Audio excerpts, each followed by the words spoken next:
Salut à tous, c'est Pang de la chaîne bienvenue sur cette vidéo qui aujourd'hui va parler d'hypnosophie et quelques réflexions sur la possibilité de manipulation des masses, et en l'occurrence des masses jeunes, les liens qu'on peut en faire avec certaines logiques politiques et les valeurs qui évoluent, qui changent, qui se modifient, donc qui créent de nouveaux comportements. Il y a quelques jours, je vous ai fait un partage concernant Netflix en disant que ça influence énormément au travers de beaucoup de suggestions proposées dans une transe qui est donc celle de souvent binge-watcher les séries. Et on est dans une transe en attente, à vouloir savoir plus, à prendre de l'émotion, à avoir des pics, etc.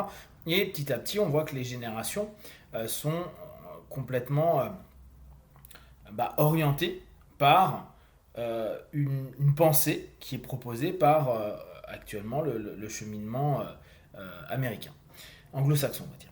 Et de là, je ne sais pas si vous connaissez, mais il y a un reportage intéressant sur Evergreen qui était une université aux États-Unis où il y a eu beaucoup de problèmes. Je vous mettrai la vidéo en lien. Et de cette vidéo-là, avec un hypnopapotage et puis plusieurs discussions, on était remonté sur des problématiques dont je vous ai déjà parlé il y a peut-être 1, 2, 3 ans sur les safe places, les safe zones dans les universités américaines, là où on ne peut plus discuter, parler, échanger, et que dès qu'il y a une personne qui a des opinions qui ne sont pas celles des jeunes, et souvent aux États-Unis c'est l'alt-right, qui va avoir eu des discours passés parfois un peu ambigus, voire clairement anti ceci ou cela, voire pro-raciste, etc., etc. Il n'y a plus de débat. C'est-à-dire que les gamins coupent la possibilité, mettent la pression euh, pour que les personnes ne viennent plus parce qu'ils estiment que c'est réactivé, c'est des micro-agressions, c'est un terme qui est souvent exploité, qui réactive plein de problématiques liées après à la racialisation, à la sexualisation, à la genrification, etc. etc., etc.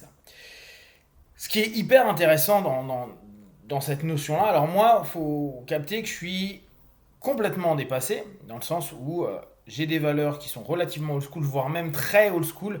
Je suis l'archétype même du patriarcat, tout ce qu'on déteste, le blanc patriarcal, je ne sais plus quoi. Je suis exactement hétéro, voilà.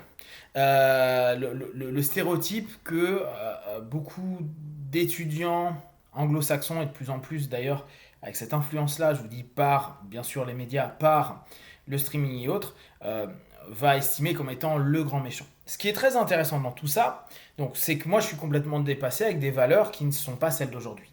Ce qui est hyper cohérent d'avoir une lutte des valeurs générationnellement, c'est normal. Et ce principe de réaction, parce que là on est vraiment dans un stade de réaction, est sain. Est sain pour une société.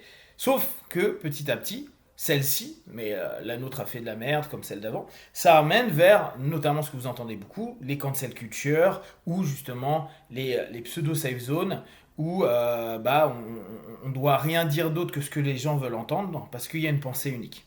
On sait très bien que dès qu'il y a une pensée unique, de ce qu'il faut penser, qu'on a un ennemi commun, euh, ça rappelle des histoires sympathiques de notre ère humaine, hein. Je parle pas que de 39-45, ça revient de très très loin. Ce qui est intéressant, donc, c'est que dans ce cheminement-là, on va avoir des pancartes. Et on va reprendre, nous, avec nos notions d'hypnose, etc. Mettre des pancartes aux gens, c'est facile après pour argumenter, pour commencer à dire, vu que tu es ça, je ne veux pas parler avec toi. Donc dès lors, on tue le débat. Ou c'est à cause de toi et des gens de ton espèce que il se passe tout ça. Moi, je suis parti du postulat qu'aujourd'hui, je suis tout ce que les gens veulent. Ça, c'est la posture très thérapeute. Je suis au bout du compte, et je pense réellement, hein, pas que dans le cadre thérapeutique, je pense qu'en fait, on est juste que les gens ont envie qu'on soit, et ils projettent sur nous. Et juste qu'il y a des moments, ils se rendent compte qu'on n'est pas exactement complètement un miroir, ou en tout cas, non, un tableau dans lequel ils peuvent projeter ce qu'ils veulent.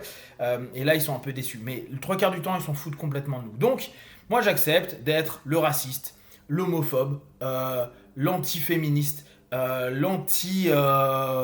tout, l'anti-solidarité, l'anti-amour. J'accepte, mais complètement. Et Dès lors, dès qu'il y a une communication, on va dire ouais mais toi parce que tu es comme ça, comme ça, comme ça, t'es un connard parce que tu es euh, ce que je vous disais, du patriarcat, blablabla. Bla, bla, bla, bla. Je dis ok, oui c'est vrai, ok, je suis ça. Je suis, si vous voulez, raciste, si vous voulez que je suis le pire des connards sur Terre, une merde vivante, je m'en fous. Ok, maintenant que tu poses le cadre, je suis ça. Qu'est-ce que tu veux dire derrière ça? Et je trouve qu'aujourd'hui, c'est ça qui manque. Aujourd'hui, on va avoir énormément de réactions et il va y avoir des pancartes qui sont posées parce que après, et c'est là où je vous parlais que ça croise un peu avec la politique, il y a des arguments, des slogans. Et n'oubliez pas, les slogans, Bernays en parlait dans les bases mêmes de la propagande. Les slogans, c'est facile à se souvenir et tout le monde répète les mêmes choses. Je vous rappelle que pendant les élections précédentes en France, on avait par exemple les Insoumis qui avaient énormément attaqué le forum 18-25 et avaient proposé des réponses toutes faites aux arguments par rapport à leur parti. Là, je prends les insoumis, mais ne vous inquiétez pas, l'extrême droite fait la même, etc. etc. Je me souviens des insoumis parce qu'ils étaient hyper présents sur un forum 18-25 de jeuxvideo.com qui est hyper critiqué souvent, donc j'adore aller regarder ce qui s'y passe. Et à ce moment-là, à partir du moment où on arrive à mettre ah ok, lui je l'ai mis dans cette case-là, bah maintenant je peux dire ah bon, t'es un connard de patriarche hétérosexuel blanc avec tous tes privilèges, et donc là on sort la carte, quoi, on sort les bullet points, les points clés des éléments pour détruire l'autre. Mais à partir du moment où j'accepte le fait à dire oui mais je suis tous les connards du monde, qu'est-ce que tu veux dire derrière? Parce qu'aujourd'hui on est dans une critique d'accusation. On accuse tout le temps, oui, les générations d'avant ont fait ça, vous êtes tous des connards, oui, ce groupe de personnes-là était comme ça, c'est comme dire aujourd'hui, bah voilà, les Allemands, vu qu'il y a eu des nazis, vous êtes tous encore des nazis aujourd'hui, c'est sûr, c'est comme ça, etc. etc. Euh, Ce qui est complètement absurde. Néanmoins, c'est comme ça que sont drivés, et là, observez bien, les étudiants. D'ailleurs, ça m'a fait penser à me dire, mais attends, dans les années 68, ce qui s'est passé en France, c'est parti d'un mouvement estudiantin. Et ça a été repris rapidement par les syndicats. Et c'est là où c'est intéressant de se dire, ok, à quel point c'était politisé, donc à quel point des personnes ont balancé des slogans qui ont été préétablis par des personnes qui ont pensé en amont potentiellement et ont commencé à marketer et structurer une pensée unique, entre guillemets, hein, pour aller vers une révolte qui va être reprise par des gens qui, eux, réellement vont avoir du pouvoir, et en l'occurrence, à l'époque, c'était les syndicats. C'est une réflexion, hein, j'ai aucune idée, c'est vraiment une réflexion. Donc là-dedans, on arrive sur plein d'arguments. Mais ce qui manque, c'est cette culture du débat. En fait, là, on arrive dans une culture du déni. Je vous parlais de la culture, la cancel culture. Dire en gros, il faut éradiquer ce qui a été, faut le nier. Et je sais pas si vous avez lu, vous l'avez certainement lu pour ceux qui, euh, qui, qui regardent les news assez régulièrement. Il y avait Rowling, je sais pas, ouais, Rowling, ça doit être ça, celle qui a écrit Harry Potter, qui avait sorti un truc qui était plus ou moins transphobe ou un truc comme ça. Ça n'a pas plu à la communauté et maintenant les gens veulent complètement faire disparaître l'œuvre Harry Potter.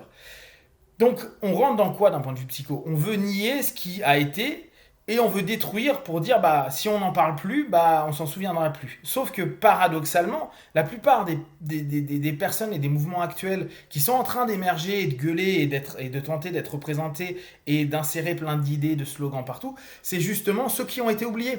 Donc par essence, si on veut cancel, annuler une culture, une pensée ou une histoire, elle reviendra d'une manière ou d'une autre parce qu'il y a toujours d'autres personnes qui ne pensent pas comme toi qui vont aller la réveiller à un moment ou à un autre. Pensez bien, si on veut tout annuler, ça nous ramène à des moments pas cool, notamment du communisme, avec la pensée unique, avec l'extermination de ceux qui ne pensent pas comme, etc. etc. Dès lors, moi ce que vraiment je vous propose, et là-dessus je vous invite à regarder un peu ce que fait l'université de Chicago, même si en ce moment c'est un peu compliqué avec eux, c'est l'une des seules universités, parce que Yale, parce que Brown, parce que Harvard se sont fait complètement bouffer par justement des activistes anti-tout et qui vont juste critiquer et balancer des slogans. Chicago tente constamment de garder ce free speech, cette liberté d'expression. Et ce que j'ai adoré c'est leur doyen actuel qui dit, en gros, nous ce qu'on veut, c'est qu'il y ait de l'argument et qu'il y ait une intelligence derrière l'argument. Pour moi, à partir du moment où on commence à dire tu es ça et après on te fait une liste, on n'est pas dans l'argument.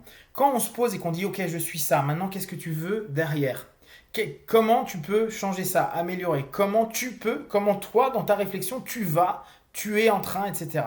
Est-ce que c'est juste en insultant, en diminuant, en humiliant, alors là on le voit avec tout ce qui peut se passer sur Internet, avec des personnes qui vont faire des attaques web pour envoyer plein de messages à la con, quoi, plein de choses énormes. Oui, mais et toi? Toi, ton groupe, ta manière de penser. Non pas dans une démarche de critique, mais dans une démarche de débat, ok? Et moi, je suis pas d'accord, je te dis ça. Qu'est-ce que tu réponds? Qu'est-ce que tu réponds? Qu'est-ce que tu réponds? Le débat, et là, on l'a beaucoup dans le principe de théorie, thérapie des parties, et théorie des parties, en l'occurrence au niveau psycho, où on va faire débattre, échanger. S'il n'y a pas de débat, bah, il y a simplement comme une suggestion, une injonction qui s'impose, mais qui, au bout du compte, déstructure parfois complètement l'homéostasie pendant un laps de temps, après on va trouver un autre équilibre, mais qui va risquer, et là on retrouve dans le déni, d'avoir un retour psycho-émotionnel hyper intense qui pourrait, dans notre cadre à nous, le cadre de l'accompagnement, emmener vers une maladie plus dure au niveau psychique, création d'un TOC ou carrément un retour physiologique marquant. Je vous invite à me donner vos retours à ce niveau-là, parce que je trouve vraiment que c'est intéressant. Bien sûr, l'idée n'est pas de dire que, alors encore moins moi, j'ai raison de quoi que ce soit. Ce qui m'intéresse, c'est justement, qu'est-ce que vous pensez de tout ce mouvement-là? Comment vous le vivez? Peut-être que vous êtes pro, peut-être que vous êtes contre. Et comment, quand vous êtes pro ou contre, vous argumentez? Est-ce que vous dites simplement, vous êtes des cons, vous êtes des abrutis, vous n'avez rien compris? Ou est-ce qu'il y a des moments où vous allez débattre, si des possible il y a, parce que souvent c'est pas... Enfin, moi, pour ma part, j'ai vu souvent que c'était difficile. Et qu'est-ce qui se passe? N'hésitez pas à me faire des retours à ce sujet-là. Et comme d'habitude, toutes vos remarques, partagez sur Facebook, YouTube, comme d'habitude également. Ne prenez que ce qui est bon juste pour vous. Testez, observez, analysez, concluez. Be one. Ciao.